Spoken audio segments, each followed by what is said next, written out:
right, welcome to Sport Talk on Enterprise TV, where we give you all the latest from what is happening in the world of sport. And today we'll be talking much about the review and the preview of the UEFA Champions League, how Aston Villa are back at home. If you are joining us for the first time, please do well to follow us across all our social media platforms at Enterprise TV 7. My name is John Olasukami. Join me and let's ride together. Joining me virtually is the man called Daniel Osege. Daniel Osege, good afternoon to you. Welcome to Sport Talk. Yeah, good day, Sukomi. Good to be on Sport Talk once again. Interesting times to be a football fan. You know, UEFA Champions League, it doesn't get bigger than that when it comes to club football. All right, Aston Villa, incredible run in the Champions League ended yesterday. Now, what a sad night for the man called Unai Emery. All right, let's go straight to the matches that went down yesterday in the UEFA Champions League. Barcelona and Paris Saint-Germain are through to the Champions League semi-finals despite suffering defeat in Tuesday quarter-final second legs. Barca arrived in Germany with a commanding 4-0 first leg lead over last season's runners-up Borussia Dortmund, but the Catalans were given a scare in a 3-1 loss, their first defeat of the year, as Guirassy struck a hat-trick for the host. And PSG also took a lead at Aston Villa, but the host roared back for a 3-2 victory. Villa came up one goal short of leveling the tie as Paris Saint-Germain advanced with a 5-4 aggregate win. It was indeed an intense game yesterday at the Villa Park. Aston Villa had to come back from 2 goals down, and of course they won that one 3-2. But at the end of the day, on aggregate, they were knocked out of the champions. Did you see it coming yesterday, Daniel Osege? Well, quite frankly, I wasn't expecting Aston Villa to pick up a victory yesterday. Not because PSG, were playing away from home, but it was down to the fact that PSG have been very fantastic this season, scoring goals for fun, having to, defeat, tough opponents during the course of this UEFA Champions League season. And I wasn't surprised when they took the lead after 11 minutes through, who so many feels is the best right fullback in the world, Hakimi. Hakimi, yes, of course. To the greatest surprise of many of us, after taking that 2-goal lead, having to be pegged, back and lose that match by 3-2 was something I wasn't expected at all. I'm still in shock that Aston Villa could rally back and because 2-0 down, 5-1 on aggregate. You should have given up the fight, but they showed a lot of character. It showed why they are also just a point away from Champions League qualification this season as well in the Premier League table. With that kind of fight that they put up, I can tell you for sure that the race for Champions League qualification in England is not only down to Nottingham Forest, Manchester City, Newcastle United, and Chelsea. Aston Villa are back in that race, and having to do away with the distraction of the UEFA Champions League. I think those teams who feel that they are the only ones in the battle should have their heads above their shoulder, looking behind, because Aston Villa definitely are proving that they are fighters and they will get to the end.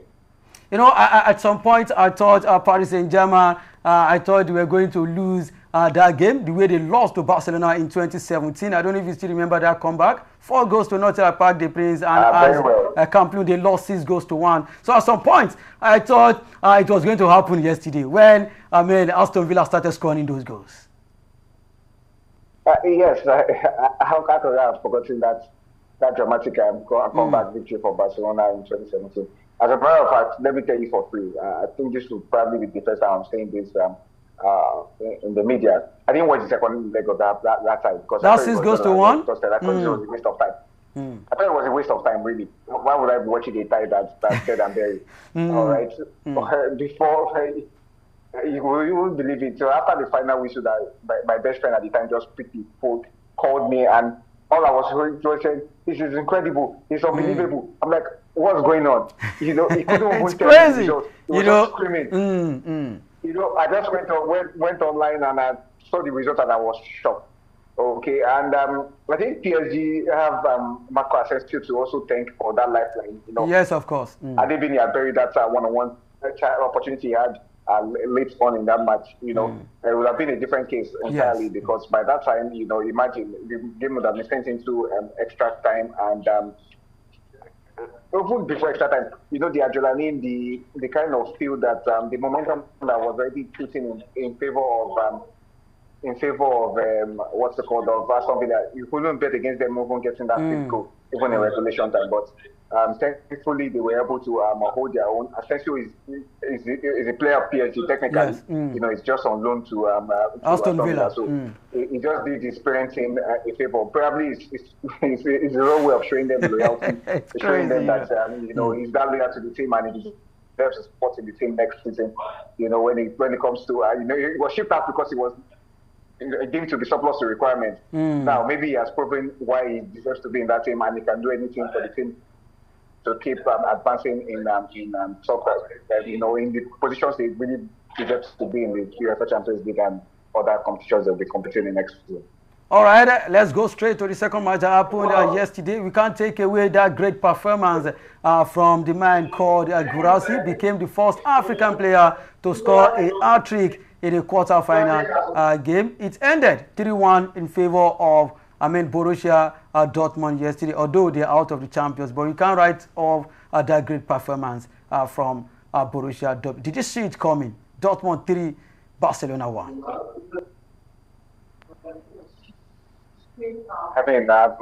Honestly, just like in 2017, I thought it was over. 4-0 lead from the first leg. Barcelona were yet to case defeat in 2025. As a matter of fact, Wojciech Szczesny, since being installed as the first choice goalkeeper for Barcelona, had yet been defeated. Okay, so everything was stated in the position of at least, even if Barcelona weren't going to win, securing a draw would have been something that they could have made do with, because 4-0 is just too much. First of all, the quality of Barcelona is way more than Borussia Dortmund. So we expected that. Let me speak for myself. My expectation was that after the first 20 minutes, if no goal sufficed, Dortmund would have given up the fight. But that early goal, gave them that courage. The penalty that was won in the first 10 minutes. All right, and Sergio Guirassy, what a player. We're very, very glad as Africans to have such a potent striker doing it at the top level in Europe. He's now the top scorer in the Champions League. Yes, of course. 13 goals this season. I mean, if not for the exploits of Ademola Lookman, he deserved to have been the African Footballer of the Year in 2024. Unfortunately, again, it might also, be unlucky this year because of the exploits of Mohamed Salah as well. Mo Salah. At the end of the day, they knew what they needed to do, get 4 goals. They did get 4 goals, but unfortunately, 3 was for them. That was and 1 was ruled out. All right, away from yesterday's game, let's move straight to today's game. Real Madrid have sent Arsenal an ominous warning on social media ahead of their mouth-watering clash at the Bernabeu tonight. The Spanish giants have a huge task on their hands to keep their Champions League hopes alive after losing the first leg of their quarter-final tie 3-0 at the Emirates last week. And of course, Real Madrid have been doing a lot of antics just to scare Arsenal in this second leg. They have to close their stadium. They've been throwing so much antics, to this, should I say, this Arsenal team, inexperienced Arsenal team. And Arsenal will be going to Santiago Bernabeu in Spain, I beg your pardon. Can Real Madrid turn it around? We've known them for this for so many years. Can they turn it around this season, Daniel? So the thing is, it's easier for me to say it's impossible to overturn a 3-0 deficit, right? And fortunately for Real Madrid fans, I'm going to be sticking with that. This is a national team that have lost out, or as far as I'm concerned, on the race for the Premier League. They're out of the Carabao Cup, same as the FA Cup. The Champions League looks like the only opportunity for them to win a title, a major title in the past 5 seasons. All right, so they're going to give it their all.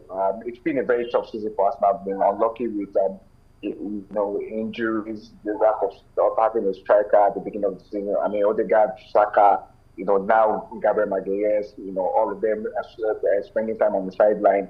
But having to have a leg in the semi-final of the Champions League in a season like this, I think it's a great one, and they want to cap it up with the title.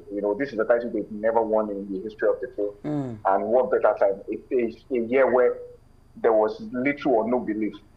To now deliver it would be a very fantastic one, and that's something that Mikel Arteta really needs for his studio. I'm one that's very critical about him because result is what matters for me. He's been a good tactician according to a lot of people, but I mean, going 5 seasons without a major title is not good enough, especially for a team that are not known to be big spenders.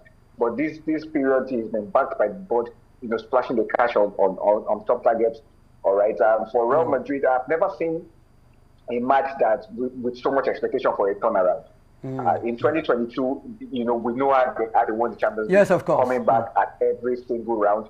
But they had a certain, Karim Benzema, who was on a crazy run that led to him winning the Ballon d'Or. They don't have that player in the ranks. Although there's so many fingers pointing in the direction that so many things could happen, coincidences and all of that. One of the funniest coincidences for me is the fact that the last time Eduard Camavinga scored in the La Liga, the following week they had a Champions League game and they came back from a 1-goal deficit to eliminate Paris Saint-Germain. And he also scored over the weekend. 3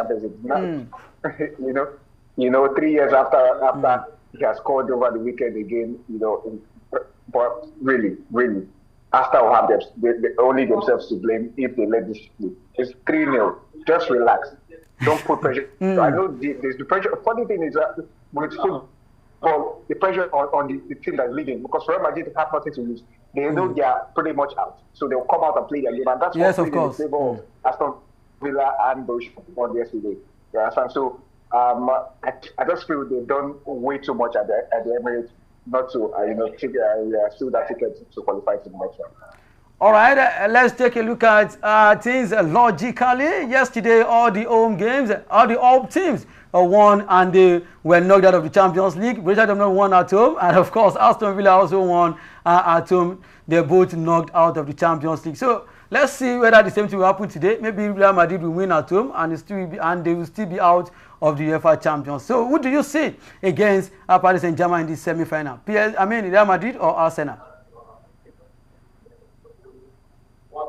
It's Arsenal for me. Okay, PSG versus Arsenal in the semi-final. It's a no-brainer. Okay. All right, let's move straight to the other game. Talking about Inter Milan at home against, Bayern Munich in Italy at the San Siro. They already won that one away from home last week, 2-1. So, and they'll be playing at home today against Bayern Munich this evening. Do you see Bayern Munich turning this around in Italy? It's going to be very difficult. You know how Italian teams are, very astute in defense. And what we say in sport broadcasting. Attacks win games, but a defense will win championships, right? Yes, of course. They've proven that they have a very balanced squad from goalkeeper to attack. Lautaro Martinez, Marcos Thuram, Marco Arnautovic, a player who has won the Champions League once before with Inter Milan, can't even break into the starting level. Jackin Correa, every time he's been called upon, delivers the goal, right? They have quality all around. The midfield, sometimes Akan Çalhanoğlu even struggles to impress the manager enough to start in games. You have the likes of Henrik Mkhitaryan, who has been there, done that, played at the top level for German football, in English football, in Italian football. All right, last week we were talking about the fact that they missed DeMarco at left back. Yes, of course. All right, but Carlos Augusto puts in a very good shift. All right, and DeMarco, I think over the weekend he suffered another injury. Another setback. He's available for tonight's night, right? Yes, but I mean that's the much quality they have in defense. Everywhere it's tough, and they have one of the best goalkeepers in Europe for over the past decade in Jan Sommer, right? And I think it's a blessing in disguise. They have an upgrade they have an upgrade on Angel Onana that they sold for 47 million euros. For Manchester United. You know, it's a big, you know, it's a big you know, improvement and getting good money for Onana. All right, so I think they're good to go, but it's Bayern Munich, 6-time champions. You can't rule them out. It's just a 1-goal margin, 1 goal, and they're back in the tie. So that's why. No, you're talking about Bayern Munich. This is not the Bayern Munich of Arjen Robben. I mean, Frank Ribéry, Robert Lewandowski. Mentioned them, those fantastic players in the past. This is a new Bayern Munich with an inexperienced coach for me when it comes to Champions League. Talking about Vincent Kompany. So it's another Bayern Munich entirely for me. And of course, Simeone has been doing well with Inter Milan, going head to head with Simeone and of course Vincent Kompany. I believe Simeone will still be a better side tonight. Well, you never can tell. You know, like I said, it's Bayern Munich. I know they're having their struggles of their own, and you know, the injury to Musiala is a big blow. Okay, but Harry Kane is in there. That's someone I still consider to be one of the greatest strikers in the history of football. As a matter of fact, to take away probably Robert Lewandowski, I don't even see any player who has, okay, maybe a Luis Suarez as well. All right, Harry Kane, aside from those two names, you know, for any player that made their debut in football from the turn of this century, I'm talking about the 21st century, it doesn't get better.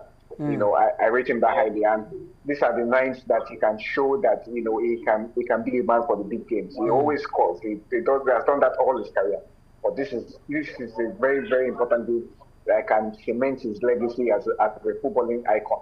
All right, we know the struggles he has with winning a title, you know, where he's not regarded as much as he should be.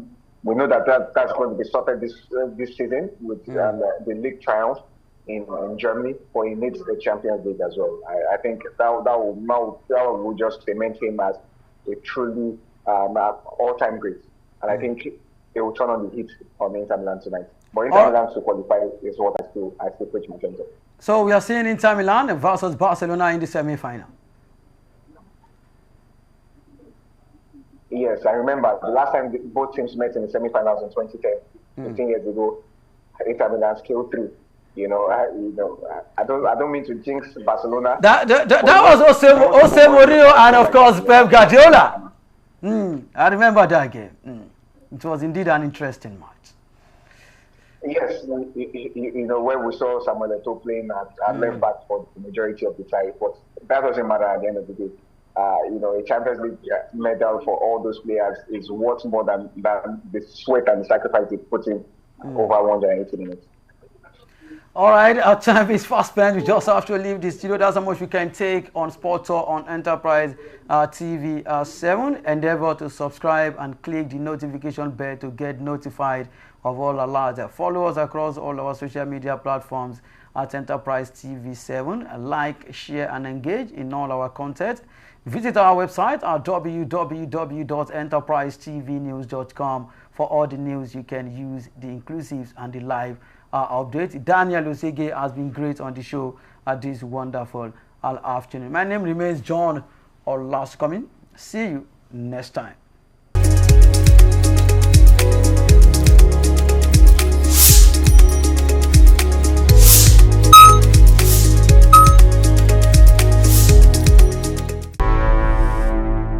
Enterprise TV, a tradition of truth.